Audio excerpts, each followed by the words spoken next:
Mr. Gray's Gettysburg, a murder mystery by Wayne Erreca. Act 2, Scene 1. The lights slowly rise on Mr. Millstone as he studies notes in a hand. As Thornton walks in with his hands shackled and sits at the table, he inquisitively looks at a brown paper bag on the table. I thought you would enjoy a sandwich from Mrs. Tilley's kitchen.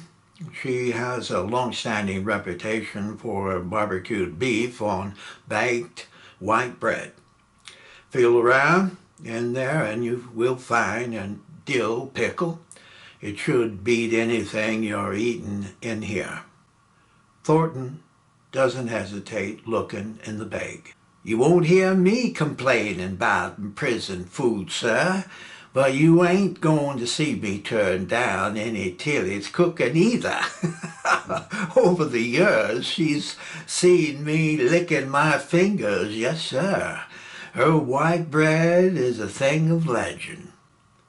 Thornton takes a bite from the sandwich as Mr. Millstone looks at his notes. We have a serious discrepancy with Mrs. Gray's adulterous liaison with Colonel Brubaker. There is a problem cause here.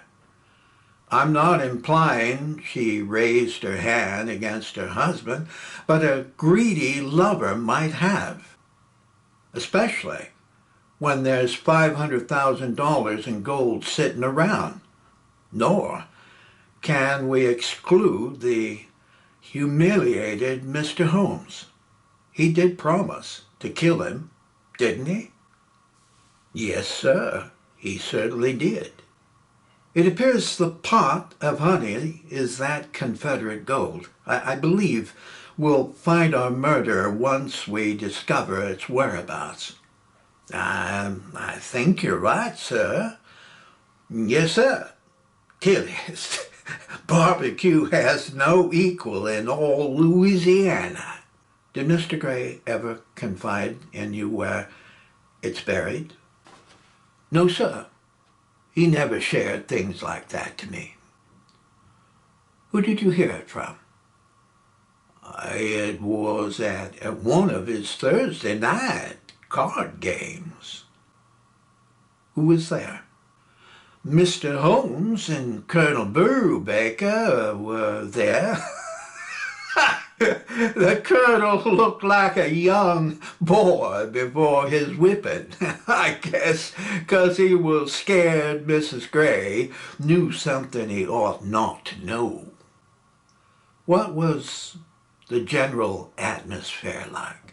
It was plenteous enough. But when she came in, Mr. Gray stared hard and long at the colonel's eyes, wanting to know where he's looking. Where was he looking? At his cards, 'cause he didn't dare look up at her. This is something fine eating, sir. What direction did the conversation go?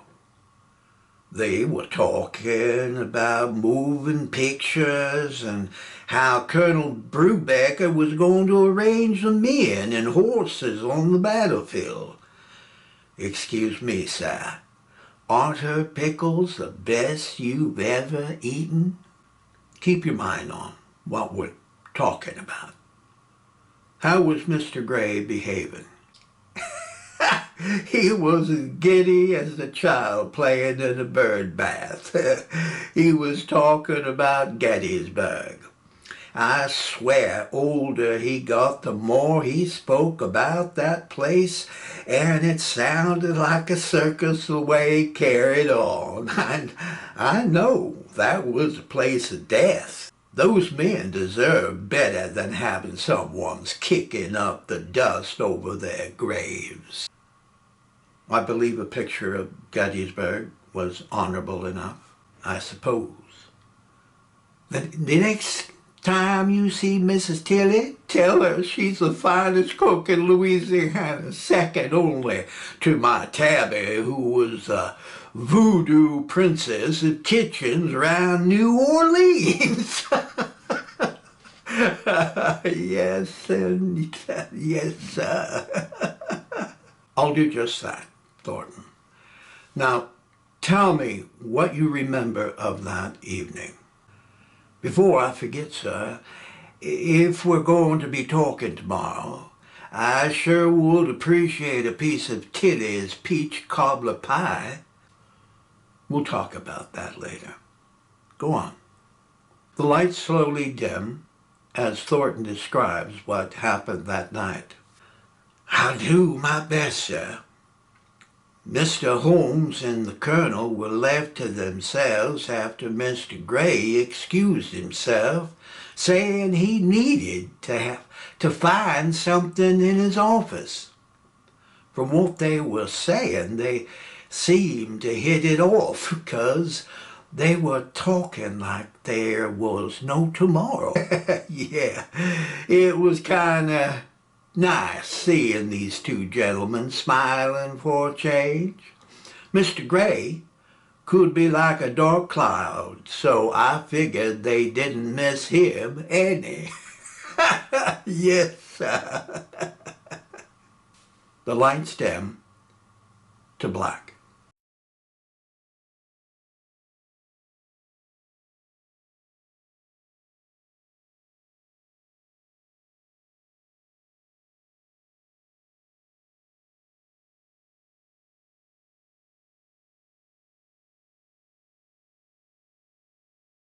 Act 2, Scene 2.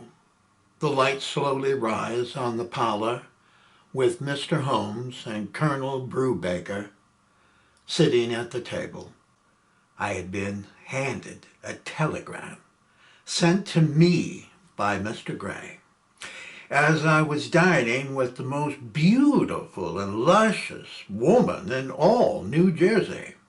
The messenger boy who brought it stood there loudly reading it to me, saying, Mr. Gray doesn't give a goddamn about 20-minute moving pictures. He just watched an Italian picture called Quo Vadis, which is a 2-hour picture, and he won't stand for his Gettysburg to be a second shorter. It's to be 9 reels or you're fired. Oh, God.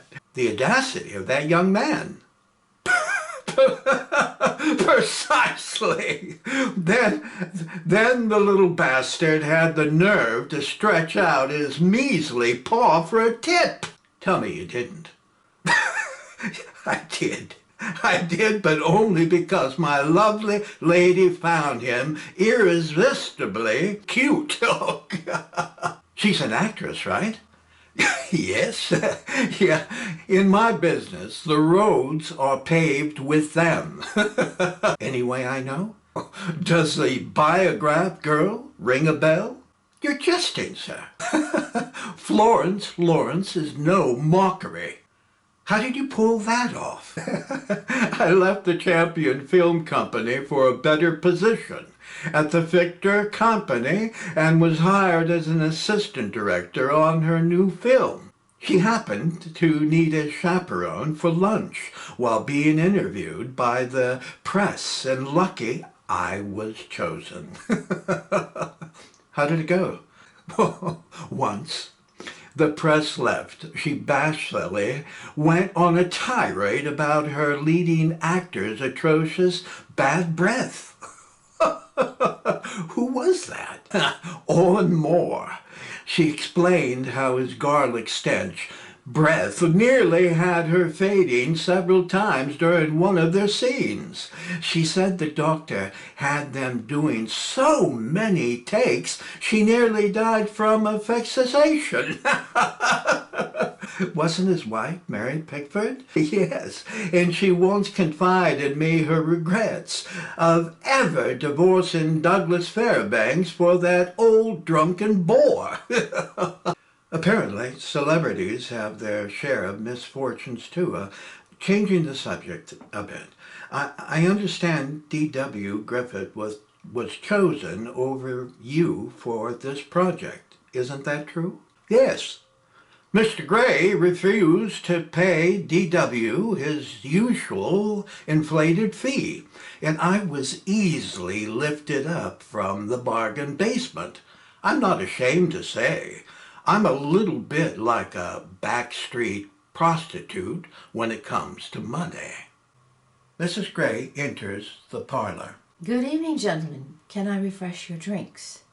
Not for me. I want to keep a sober eye on this cheater here. How about you, Colonel? No, thank you. I'm good.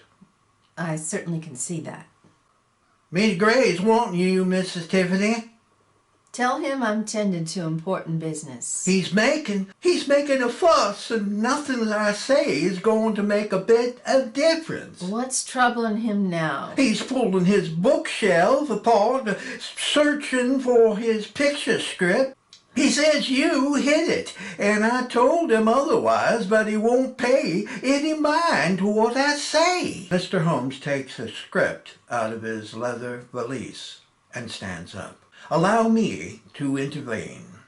I have a revised script here for Mr. Gray. What a chivalrous gesture, sir. Thornton, show Mr. Holmes to John's office so my beautiful home isn't torn to pieces. Yes, ma'am. I trust you'll keep a watchful eye on him. I believe I'm winning. Nothing to fear. I won't blink until you return, sir. No offense, Richard, but I was taught to never let a fox near a hen house. Mr. Holmes follows Thornton. Mrs. Gray slowly moves to the Colonel.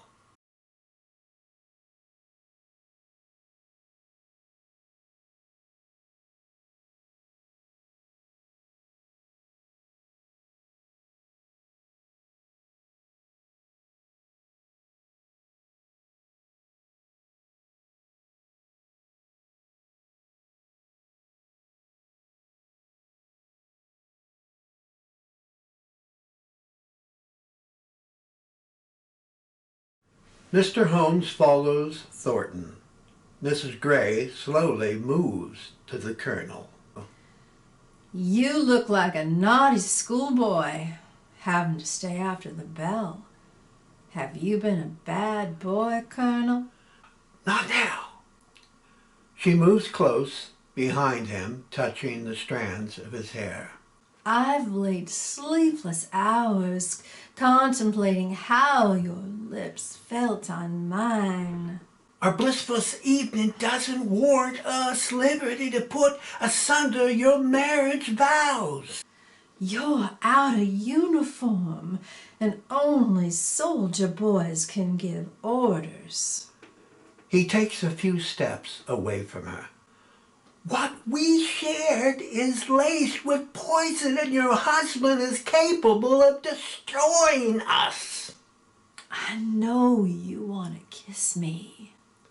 She shortens their distance. Not another step. You know I'm yours for the taking, like a wet, juicy grape on the vine for picking. One step further, and I promise to depart.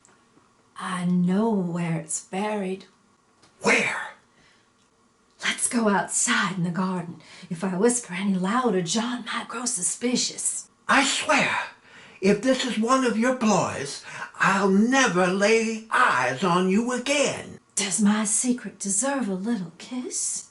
Not in here. In my home, we serve a dessert liquor before the main course. She moves to him, and as her lips touch, a sharp gunshot is heard. Off stage, Mr. Gray can be heard. Son of a bitch! You rotten bastard shot me! It's an accident! You lying bastard were trying to murder me! It's your fault, sir. Thornton, tell my wife I'm bleeding like a stuck pig. I'm truly sorry, sir. Shut up and get me something to wrap around my hand. Thornton rushes into the parlor. Mrs. Gray? Mr. Gray's been shot. You best come. Is he dying? No, ma'am, but there's a lot of blood. Hurry back and make sure he's not bleeding on my new Oriental carpet. Thornton exits as Mr. Holmes rushes into the parlor. I must be crazy to work for a man like him. What happened? He's not dying, but nothing a shot of whiskey can't cure. How did he get shot? I convinced him to get down from his ladder, saying there was no need for his finding his old script. Then, before he allowed me to show him the new changes, he insisted I admire his new pistol. He then held an ace of spades in his right hand and ordered me to shoot a hole through it. While holding the card? Yes, sir. Isn't that the damnedest thing you ever heard? I pleaded with him that I was a novice in the art of firearms, but the damn fool insisted. It serves John right. You have my apology for nearly making you a widow. There's none needed, sir. If you will excuse me, I'd like to retire to my flat. Please inform Mr. Gray I will look in on him tomorrow morning. I most certainly hope he can forgive my incompetence. Mr. Holmes, this type of behavior is common with him. Once at a dinner engagement, he empathetically wanted to impress our guests about the brutalities of war, so he swiftly slashed the back of his hand, spewing blood on my immaculate white tablecloth. After the shrieks of terror were heard, he calmly said, "Blood always heightens one's perception of reality." Barbaric! He played you precisely how he intended. I sympathize you're being married to a man like him. Colonel, donate my portion of the pot to his medical expenses. I wish you both a pleasant evening. Good night. Mr. Holmes picks up his valise and exits. I too must leave. Tend to your husband. What about my little secret? It can wait. Let me go with you. Your duties are here. Don't get religious on me, Colonel. A little sin won't hurt any. Thornton enters the parlor. Excuse me, Mrs. Tiffany. He's coming. Show the Colonel to the front door. Thornton and the Colonel exit.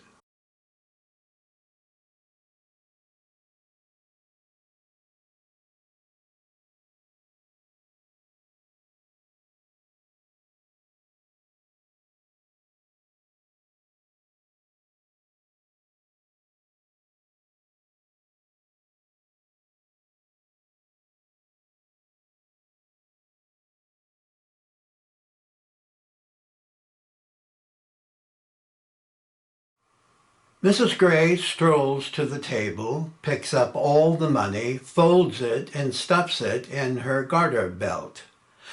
Mr. Gray enters the parlor with a bloody bandage wrapped around his hand and pours himself a brandy.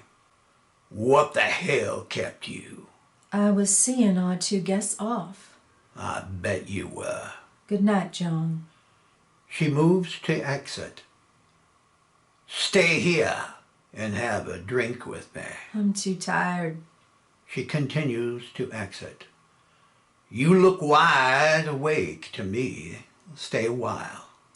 But I'm dreadfully exhausted after your cheerful entertainment. She once again moves to exit. Do as I say!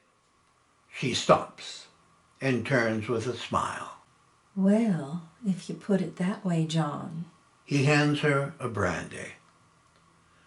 I know you're kind, always looking for an edge, weighing the odds in your favor. Your unassuming smile can disarm most worthy men. Why did you marry me? Your daddy was indebted to me, and I liked what I saw. Then we solidified a gentleman's arrangement like a good old Yankee capitalism. When he passes from this earth, I will leave you. But if I'm lucky, You'll be feeding the worms before my daddy ever does. If you weren't so beautiful, I'd be offended.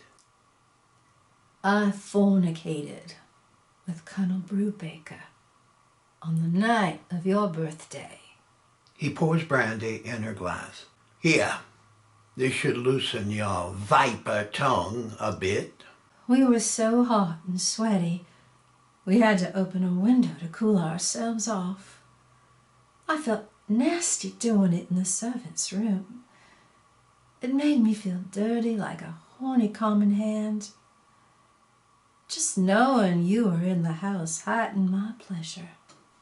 When the first moment my eyes laid on you, I realized you were uncontrollable, and I'd be forced to provide a stable large enough to contain you. I told him everything. Oh, don't goat me, girl. Your butchery, your betrayals, and your buried gold. Your daddy warned me that you were an exquisite liar. You think you know me, John? What I know can destroy you. My demise will come soon enough. But don't rush it, or you'll dread the day you were born. Now come on here and give me a kiss goodnight. All right, only if it makes you happy, John. Tiffany reluctantly moves to him, and as she leans forward, he forcefully grabs her face. You can hump like a bitch in heat, but you better purr whenever I call you. Now, wash up and make yourself smelling sweet for when I come to you. Act 2, Scene 3. The lights slowly rise as Mr. Millstone is heard. Now stop right there. Something doesn't seem right here. I have known Mr. Gray long enough to know this type of behavior is grossly irregular, and it's beyond my comprehension the way you painted his wife. You lower their moral fibers beneath a gutter snipe. I'm trying to save your neck from stretching from here to Alabama, and all I'm hearing is misleading embellishments. What's going on here, Thornton? Are you yanking me by my nose? No, sir. No, sir. Those are the facts. As true as I was born for my mama. As I said, I ain't lying. No, sir. I seriously have doubts about you. You keep touching around his gold. Do you realize you're defacing his memory by implicating him as a common thief, traitor, and despicable murderer? This man was more than just your employee, but he was your daddy. Yes, sir, he surely was. But I don't understand why people change for the worse. I guess time rots some things while making others beautiful. I don't figure I got an answer why that is. Do you? Well, let that lay for now. In assessing everything you've shared, I believe your only hope is unearthing the whereabouts of that Confederate gold. Oh, you think so, sir? Yes, I do. The jury will have more confidence in what you've said. Finding the gold will free me, sir? Let's say it will balance things more in your favor. Why, I'm real worried about Mrs. Tiffany, though. The gold has nothing to do with her. Oh, if they catch it with her, it will be. Tell me where it is, and we'll keep her out of it. The jury will be more suspicious of Mr. Holmes and the Colonel anyway. You think so, sir? From your accounts, I believe the court will be very interested hearing what these two gentlemen have to say, especially the colonel wanting to take his wife and buried gold. You promise you'll protect her? When we offer the information, there is no telling how the worm will turn. You have my word of honor. I will do everything in my power to shield Mrs. Gray from suspicion. Do we have an understanding? Yes, sir, we do. If I fetch up the gold, you'll make things right for her? Not for her, but for your freedom. It sounds too good to be true, sir. Trust me, all the facts point in the direction of the colonel. I'm caught between a rock and a hard place, sir. I give up the gold and they'll know Mr. Gray done a bad thing. But I suppose he won't think any lesser of me as an account he's a dead man. I guarantee you'll soon be sitting on one of Tilly's stools having a piece of peach cobbler pie. Take us to the gold, Thornton, and you'll be a free man. Well, sir, I overheard her talking with the colonel on the night he died. He was there? Yes, sir. That puts him directly in the place and time of the crime. Go on, Thornton. The lights began to slowly dim. I stayed up awake until nothing was rustling, but then heard soft footsteps coming down the staircase. It sounded like Mrs. Tiffany, but I don't know why she's up. The next thing I heard is a key turning in the front door lock and heavy boots shuffling across the hardwood floor into the parlor. It didn't sound like Mr. Gray, so I got out of bed to get a better fix on what's stirring. The lights dim to black.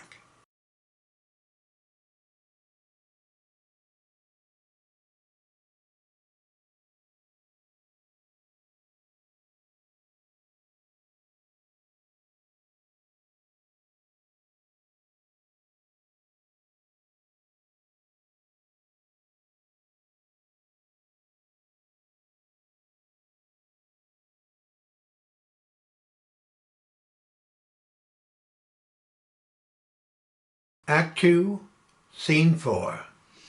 The lights slowly rise to dimness on the parlor, with Mrs. Gray standing with the colonel.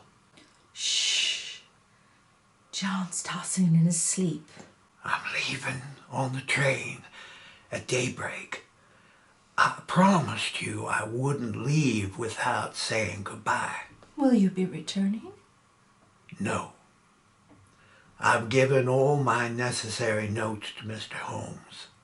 I believe it's best we refrain from corresponding in the future. I won't ever stop loving you. She embraces him, but he parts from her. Not now. I have no regrets. We were the authors of our souls, and only cowards let others write their fates. I have to go. He begins to exit. I'll die without you. Forget you ever loved me. Goodbye, Tiffany. He exits, leaving her quietly crying as the lights dim to black. Act 2, Scene 5. The lights abruptly rise on Mr. Millstone. What about the gold? That's all that was said. There's an oversight ignoring what you said earlier. I'm sorry if you're angry, sir. What about the gold? They sure as hell will hang your murdering ass if you don't get down to finding it. Yes, sir, I know they'll hang me dead, all right. Without the gold, there's no defense. It's your life, we're talking about it. I know where I'm sitting, sir. The braiding your hangman's noose, while our time is dwindling. I'm grateful for everything you're doing, sir. You're no freer than you were 2 hours ago. Let me tell you something that happened on that same night. Of the murder? Yes, sir, on the same night. It must have been while she retired to her room. It seemed like hours. She cried. Oh, poor Mrs. Tiffany. I ain't ever known a heart could break like I heard that night. I must have slipped off 'cause I was aroused when hearing tempers flaring from the parlor. I don't know when or why Mr. Gray got down there, but it was definitely his voice, along with an angry Mr. Holmes. The lights dim to black. Act 2, Scene 6. The lights slowly rise on a heated argument between Mr. Gray and Mr. Holmes. You gave me your word, sir. Apparently, you're not bound by any decency.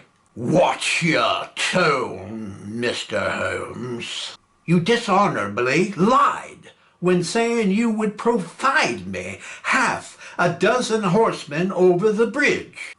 Who gives a damn well what the hell you're wanting? It's my picture, and I'll do whatever I choose to do. We had an agreement, sir. I informed you that we lost valuable shooting time that's coming out of your pocket.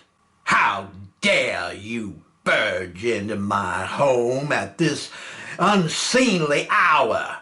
It's my money, my horses, my wagon, and I can blow the whole damn bridge up if you keep whining.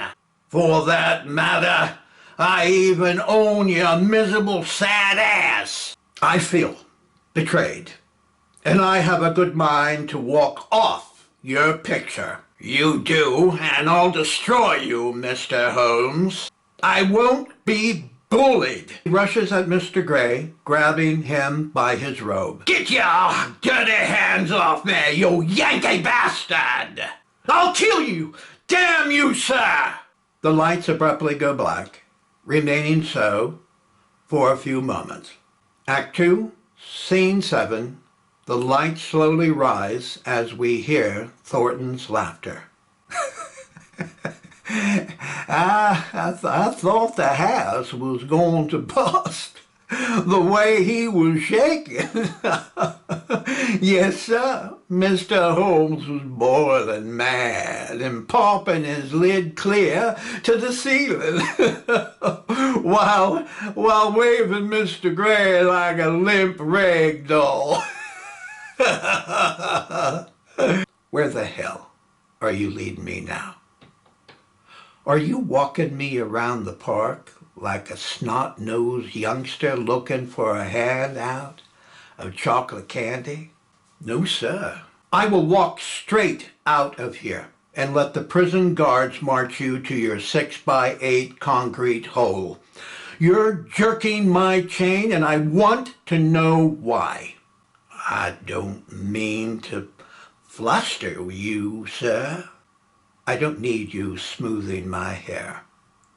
If you wander off again, I promise you, I'll disengage myself from your case. Do I have your attention? Yes, sir. You certainly do, sir. My patience has grown weary. I mean to please you, sir. Then show me. The lights slowly dim. When they dragged me in here, I've never been so low in my life. They were saying ugly things about me killing him and what they were going to do to me. I don't thought I'd been afraid before, But I'm no different now. I lie wondering what hanging's like, and Mr. Millstone interrupts him. Stop! Stalling! The lights slowly dim, with the light slowly rising on Mr. Gray and Mr. Holmes. Mr. Gray is seen pouring a brandy and Mr. Holmes exiting. Mr. Gray soon puts a record on the phonograph and sits by the fireplace. Yes, sir.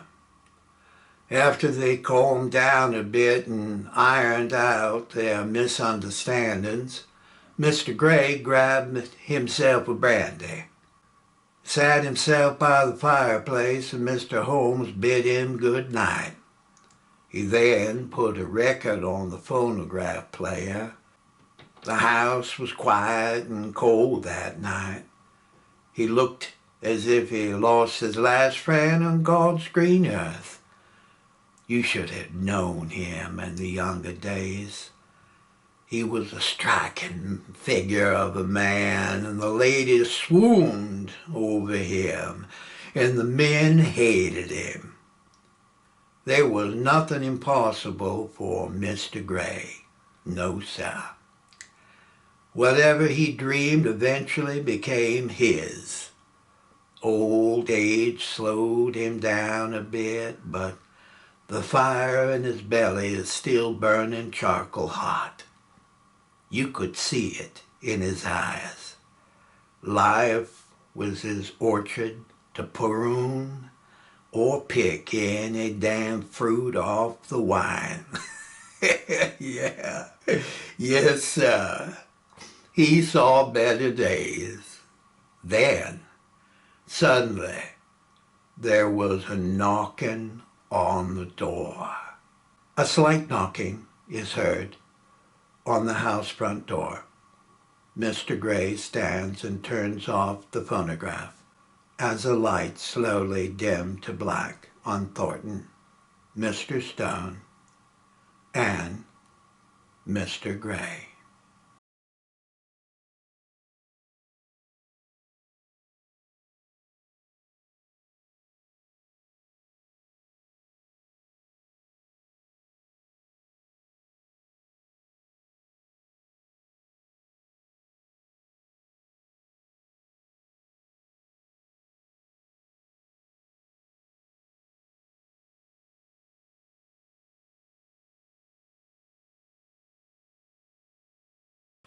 Act 2, Scene 8. The lights abruptly rise on an incensed Mr. Millstone. Stop right there, Thornton. I warned you. The way you conveniently bouncing from story to damn story is perplexing me. We won't meet again until our day in court. He grabs his briefcase and begins to exit. I got more to say, sir. You're trying my patience. The night of Mr. Gray was murdered, I hid under the staircase. I could see and hear almost everything. Get to the point. Miss Gray loved playing that song mostly on nights he was alone. Mr. Tiffany always complained about it being so depressing and didn't want any part of it. She always said, if it don't have no bounce, then ain't worth playing. Of course. Oh, Danny boy, the pipes are calling. From glen to glen and down the mountain side, the summer's gone and all the roses falling. It's you must go and I must bide. I liked it. I guess that makes me moody. Where's this going, Thornton? It's going, sir, as I said. He was sitting in the fireplace with a glass of brandy listening to Danny Boy. That's already been established. The lights slowly dim. He gets up from his chair and moves to the parlor doorway and just stops dead in his tracks. It was plain to see he was a little spooked when hearing footsteps coming his way out of the dark. The lights dim to black. Act 2, Scene 9. The lights slowly rise on Mr. Gray. Who's there? Walking into the parlor is Mr. Millstone. I hurried as quickly as possible, sir. I hope I'm not too late.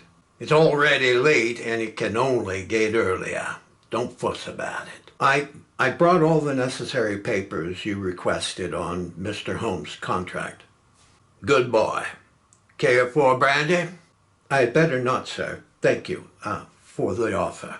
Choose a sober lawyer who doesn't swim in a bottle and your odds of drowning from dead are greatly reduced. I salute you, sir. Mr. Millstone opens his briefcase, taking out several papers. Where should we make the amendments, sir? Follow me into my office. I have something interesting to show you. Yes, sir. The lights slowly dim to black. Act 2, Scene 10. The lights slowly rise on Mr. Millstone and Thornton as they quietly look at one another. I know why you were there, sir. Do you seriously believe by fabricating another lie is going to free you? I know the truth, and that's what I'm telling. Who will believe you? My tabby always said, do the telling, straight and true, and it'll always find a believing ear. Let's hear it then. Lights slowly dim. I swore never to crawl under that staircase again, 'cause my legs cramped up until I wanted to scream. I guess that was my punishment for being so nosy. Yes, sir. After about 10 minutes, I heard you come back into the parlor. The lights dim to black. Act 2, Scene 11. The lights slowly rise on Mr. Gray and Mr. Millstone. Let's make this clean and simple. As a result of breach of contract, Mr. Holmes is hereby relieved of his duties as film director and henceforth is not eligible for payment. Make 2 copies, one for his agent and the other for Mr. Holmes. No Yankee bastard will ever accost me in my home. Yes, sir. I appreciate your assisting me at this late hour. It would have been a sleepless night had it waited until morning. I'm grateful, sir. There's one issue I'd like to share. Mr. Holmes is due wages for work already rendered. Should we include a check in his letter? No. If he likes fighting so much, let the bastard sue me and claw and whimper for his money. This will be a lesson for that damn Yankee that the old Dixie never lies down. Yes, sir. If I may excuse myself, I'll be on my way. He shakes Mr. Gray's hand and starts to exit. Hold on a minute. This old body of mine will be holding court with a bushel of worms soon enough. Ease yourself back in that chair and humor this old son of the Confederacy a spell. Yes, sir. He puts his briefcase down and sits. Take a wild guess. Who was the original owner of that chair you're sitting in?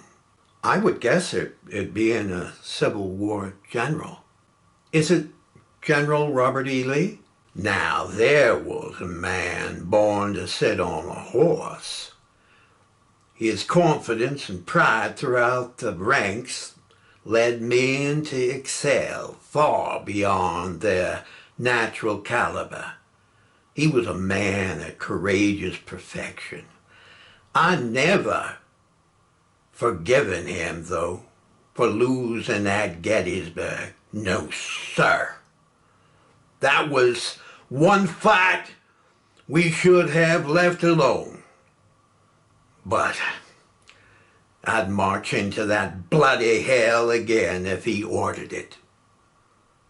He had his reasons for fighting, and I had my orders. See how simple war is? Yes, sir. Go on now. You must be tired. We old soldiers never seem to tire telling our stories. Let me walk you out. Mr. Millstone picks up his briefcase, then puts it down. Before I go, sir, may I ask you a question about a rumor being passed around of lost Confederate gold? Where did you hear a rumor like that? I'm embarrassed to say, sir. Well, don't blush on my account. I overheard your wife talking about it. Mr. Gray's eyes squint. She let the cat out of the bag, huh? It's really no business of mine. I'm sorry I brought it up, sir. He picks up his briefcase. Your reckless youth is showing, boy. I believe so, sir. What exactly did you hear? She spoke softly, so I couldn't gather much. You're worrying me. What I heard will remain a secret, sir. I'm afraid that's not good enough. Have you ever played Russian roulette? No, sir. I haven't, sir. Mr. Gray pulls a small wooden box holding the dueling pistols from the drawer. He lifts one out. A handsome piece of craftsmanship, wouldn't you agree? Yes, sir, but I really must be going. He starts walking to the parlor doorway. What's the rush? Mr. Gray lifts the pistol and aims it at Mr. Millstone's head.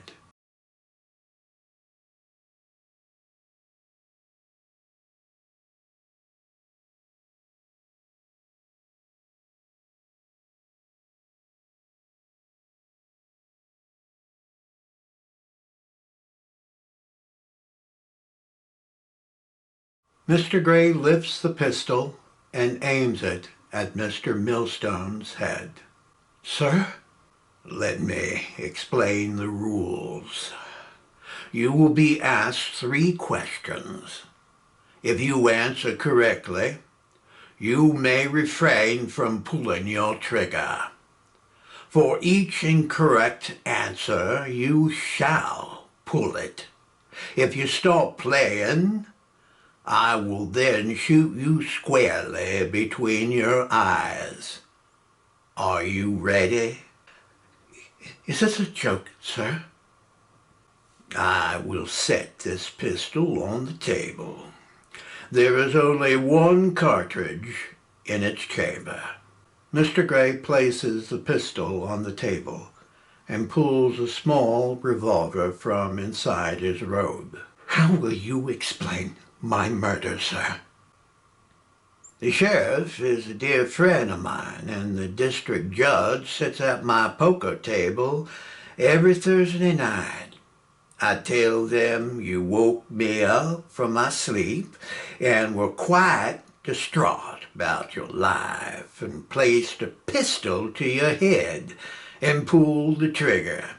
I'd say there was nothing I could do. They would send people over to wrap your body up and carry you off to the county morgue. It's that simple. Pick it up. It's time to play. Mr. Millstone hesitates for a moment, then lifts the pistol. Your humanity has abandoned you, sir. Mr. Gray points his revolver at him. Put your barrel against your temple. Question 1. Why do you want to rob me? I was only curious with no intention of stealing, sir. That's a lie. Pull your trigger. I answered correctly, sir. I'm the judge here. Don't force me to shoot you. That's absurd. No. It's a moment of truth between life and death, and you're standing in the middle of it. On the count of 3, I'll make the decision for you. 1, 2... Stop! You're right. I'm wrong. Isn't that what you want to hear? You killed for it. Does that make me any worse than you? The only difference here, Mr. Millstone, is I'm living and you're dying. Let me walk out. Let me walk out of here, and I promise to never speak of it again. I can't do that.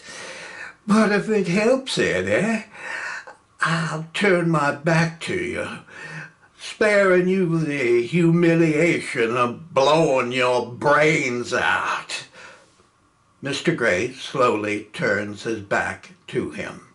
If you're thinking of shooting me, my blood will be on your hands, and your neck will be stretched like a piano chord. You're a dead man either way. Caught in the clutches of indecision, Mr. Millstone nervously hesitates. On the count of 3, I will turn and decide your fate. 1, 2. The lights go to black. Act 2, Scene 12.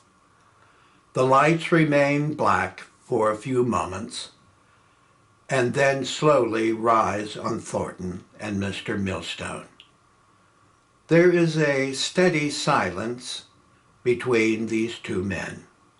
I know you didn't mean to do it, sir.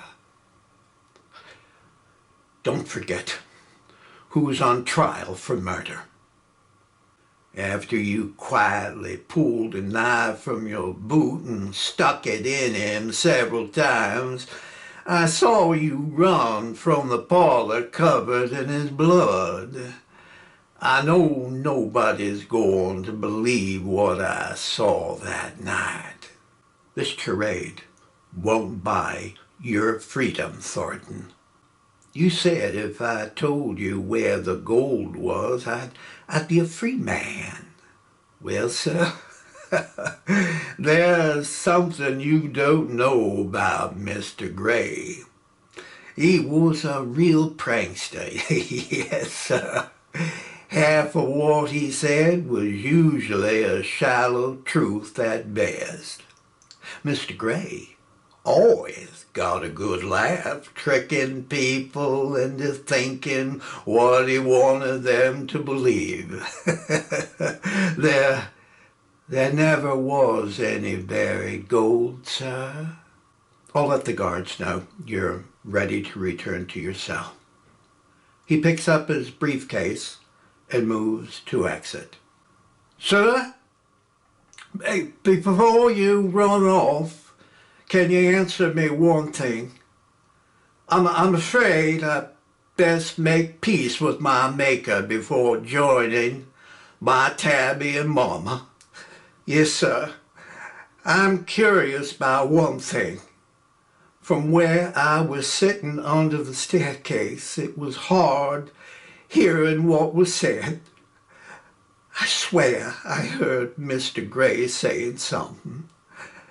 It'd mean a lot to me if you could tell what he was saying before my daddy died.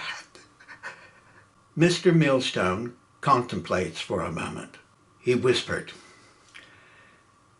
"I'm a man of mirrors, and my reflection will haunt you all your living days." "Thank you, sir. You asked me once if my daddy left me anything. Well, sir, in his dying breath, he set me free. The only place you're going is up the steps to a hanging rope." He starts to exit. "Sir, do you see that ventilation grill on the floor over there?" He stops and looks. "Down there, in the basement, the sheriff and his men are hearing every word you say." Mr. Millstone sets his briefcase on the floor. "Was everything a lie?" "Mostly. I peppered and salted it to make things interesting. My Tabby used to tell me truth is found somewhere between the shadows of the sprawling oak trees and the noonday sun." "What the hell does that mean?" "Damned if I know. I'm still trying to figure out her meaning. I imagine truth and lying are closer cousins than most folks think. But what I do know, real truth always comes out in the wash." Thornton slowly stands from the table. "You know what I'm going to do? I'm heading to Mrs. Tilly's and find an empty stool and get me a big piece of peach cobbler pie. Yes, sir. And I'm happy glad the South lost at Gettysburg, 'cause if they didn't, I wouldn't be a freedman. One of my regrets is that Tabby didn't leave Mr. Gray long ago. In many ways, he was just plain out wrong on almost everything." Thornton takes a step and stops. "Another thing, sir. The food in here isn't half bad. And if you ask nicely, they'll give you an extra pinch of salt. Now, if you'll excuse me, I'm going out of here and find myself a new life." Thornton exits as Mr. Millstone leans against the table with the lights dimming to black. The end.